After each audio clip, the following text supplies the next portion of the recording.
Laurie, thanks for joining me here. Thank you for having me this morning. I'm excited to talk about the beauty category, especially things that are happening at e.l.f. Beauty. So, can you share in 30 seconds what's the summary description for what e.l.f. Beauty is? e.l.f. Beauty is a multi-branded global portfolio that includes our namesake brands, which you probably know, e.l.f. Cosmetics and e.l.f. Skin. And we are really anchored on this premise of our mission around democratizing access and making it accessible to every eye, lip, and face. So, you specifically are the chief brand officer. Correct. So, tell me a little bit more about that. And most organizations Mhm. have a chief marketing officer, not all of them have the luxury of also having a chief brand Yeah. officer. Can you distinguish the separation of what you do as a, we'll call it CBO versus a CMO? Sure. I think one of the ways I look at it is your CMO, a very important role and critical in shaping the direction of the company, but also have to say important critical role in actually what it creates a magnetic pull with the community, your consumer, maybe someone who's not a consumer, attracting them in and actually keeping them in your orbit and with your brand, right? Whether it's a product, a service that you're bringing to them. I think a chief brand officer has an important, equally important role in actually creating what it feels like for a community or a consumer once they're in, right? It's important for me to make you understand what this brand is about, what it feels like, and it's more of a heart for me. You've been in the beauty category for, I'm not going to say a super long time, but Mhm. you have a lot of experience in the beauty category. I know you originally were with L'Oreal, and now you've Yes. been at Yes. e.l.f. for about 4 years. 4 years now. So I want to learn more about what you just said as far as the different ways to interact Mhm. with your audience. Audiences have changed Mhm. dramatically, especially in the last 10 years, the Yeah, last 5 years, absolutely. a lot of transformation. Your audience or prospective audience could be reading Reddit forums. They're looking at Mhm. TikToks. They're looking at every type of vertical video. Yeah. They're not just going to your website. They're not just looking at a variety of like Mhm. publisher takes or Mhm. ads. So if you can tell me how you have molded and or adjusted yourself to align with this kind of renaissance of the way that Mhm. people are approaching your brand and just beauty in general. Well, one of the things that we actually pride ourselves on at e.l.f., and I would say every single e.l.f. employee is super proud of, is creating this idea of zero distance between our community, zero distance between our C-suite, zero distance between what we have to say and the behind the curtains look at e.l.f. So when I think about all of these platforms that you mentioned, sometimes it oftentimes feels like, "Oh, Elf, what are you doing in this room with us?" Right? And our community will respond in that way. And what I love about that is that because we created this idea of zero distance with our community, we are authentically where our community is, whatever platform it be. So, for example, Elf is often quoted as a pioneer on TikTok, which we were. We didn't wait, and our then president or then CMO actually was like, didn't wait for the data to point her in that direction. She just knew that's where our community was, and so it was almost like we had to be there with them, right? In a very authentic way, in a very organic way. Same thing happened to us on Twitch when we went on in 2021. It wasn't necessarily, it was a growing platform for sure, but it was really this idea and notion that if our community is there, we should lean in, we should have conversations with them. And same thing happened for us when we went on Roblox in 2023. We were actually requested, our community was requesting and demanding us to be on the platform with them, and which is what took us there. So when you mention this idea of these platforms and it's changing so rapidly, I think when you have your ear to the ground and you lean in and you tune the elephant, what we like to say, to what your community is being, you're actually able to move with them into these new spaces and places. I love that. Yeah. So you just mentioned Roblox and some of your other partnerships, Mhm. and I want to talk more about that. These aren't just partnerships. Some might say they, at least at the forefront, seem like unusual partnerships. You've also partnered with NASCAR, Mhm. Chipotle, very Mhm. notably for myself, Liquid Death, Yeah. and the way that they shake out. It's really whimsical, it's fun, it's Mhm. quirky, but I think Mhm. on the onset, it can seem like very strange to Mhm. people. Like, why would you possibly Mhm. choose those brands? How do you make sure that you're setting yourself up for success when you're picking, let's call them, Yeah. a non-traditional partner? Right. I love what you just said because it's not the strange part, but I think it's the unexpected part from what I get from your question. Because part of it is that this ability for us to really always be there to surprise our community, right? And to delight them and to actually realize that some things that they have in worlds, you can be an e.l.f. beauty consumer, but you could also like liquid death and you can also believe death to plastic and not having that in your fridge or not having that when you're drinking water. And the point of where we can live in these two different worlds and we are speaking to these different subcultures. But what I love about what we do so well is that we do bring in the disruptive. We do bring in this imaginative world that you couldn't see happening, but it's where cultural relevance and emotional resonance are meeting. And that's where we merge when we think about some of these partnerships. We are kindred spirits. We actually do recognize we move at the speed of culture. We are there to do bold and disruptive things. We are there for our community.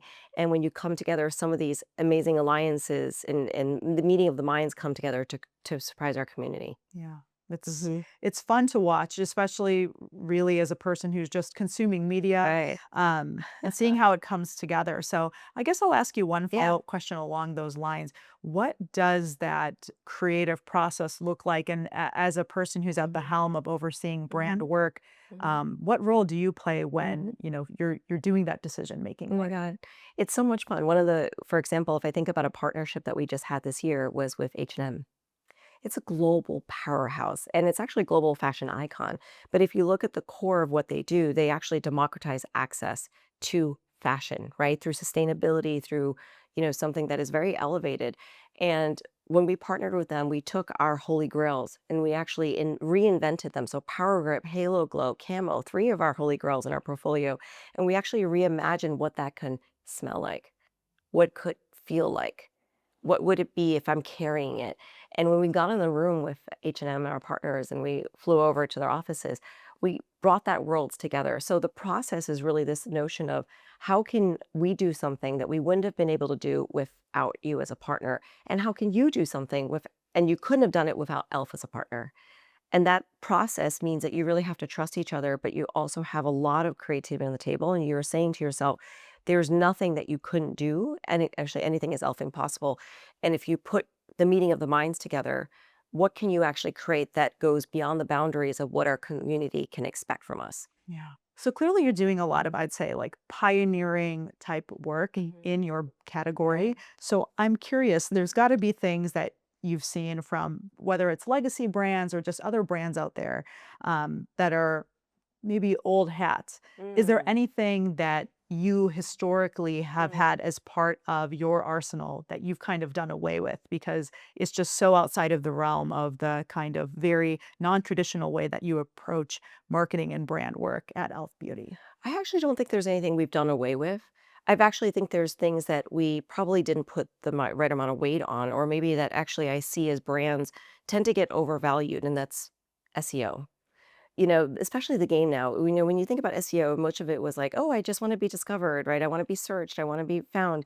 Now realizing that it not only impacts your ranking, but it impacts your credibility and your ability to actually AI optimize, if you will, and find your community in the ways that they're looking for brands or they're looking for experiences or looking to do something different.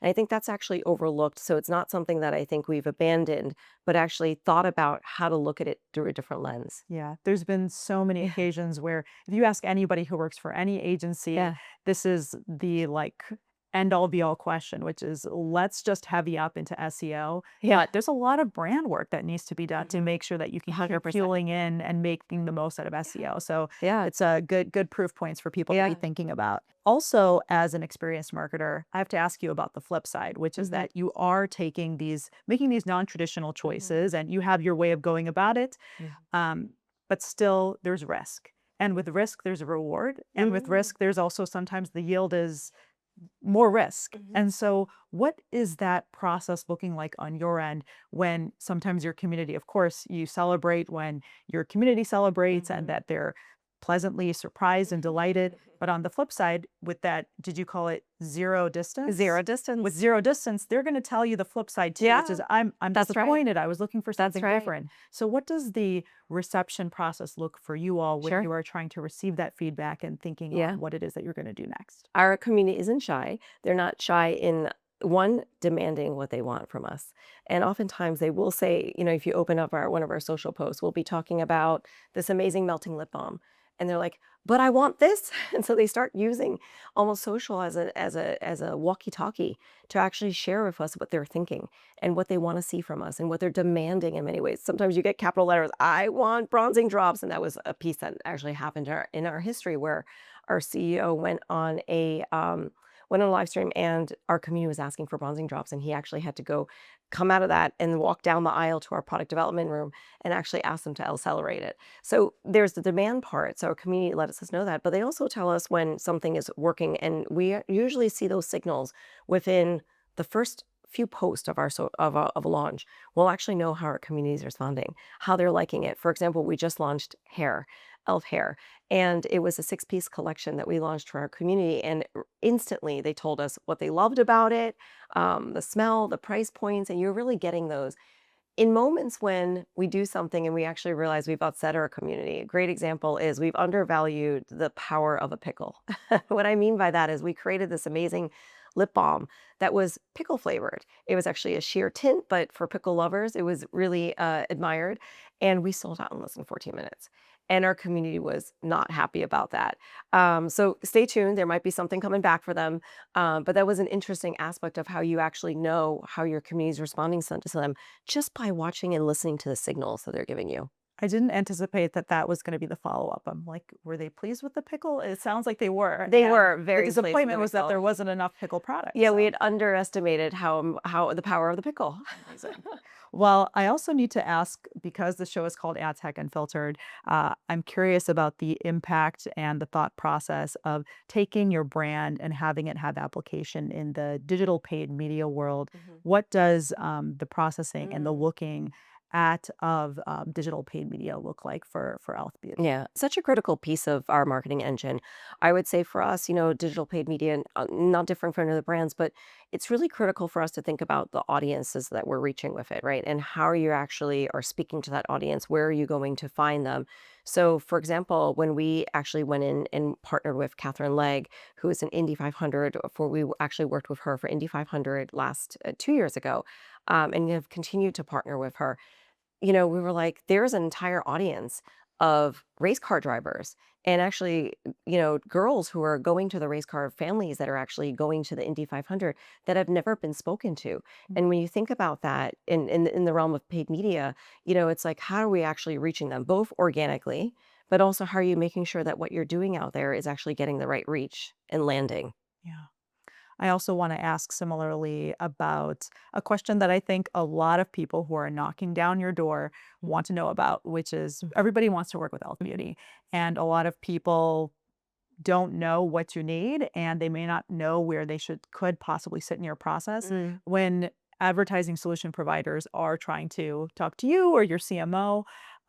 What advice would you give to them as far as how to approach you in a way that is actually going to deliver value for you and e.l.f. Beauty? Yeah, I think one of those things is what we like to do, and is always to work on the unexpected. And one of the things I always like to say to partners is, and whether it's an agency partner or what have you, is let's do something together that you haven't done either. We're always the first ones to say like, "Hey, we'll beta test something with you." I think that we love to work on pioneering is a word that you brought up. What can we actually do together to forge a new path? What can we actually test out together? And I think that's one of the things that would really pique our interest when we like to work with our community. It's always about how can we create something that they never saw coming, but there's an elf twist to it. Personality is something that we really win on as a brand, and we want to continue to build on that. Yeah. I talk about this all the time because my specific role is focused on examining innovation. So I have similar questions for any number of brands that we work with. And the challenge I constantly put to them is it's your job to bring something interesting to me, not the other way around. I'm like, I can't do all the legwork. I've got other things to do. Like you do the work and then Right, like talk to right, me about it on the other side. And right. for a woman and a team as busy as where you're seated, that responsibility definitely falls to those partners. So that makes a lot of sense. I've just got a couple of wrap up questions for you. Sure. One of them being about the future of beauty Mhm. and what you've been observing. Mhm. What's changing in the beauty category that you've really taken note of? I think how quickly trends are picking up, and I think the intergenerational, use of makeup and who's actually influencing your skincare routine.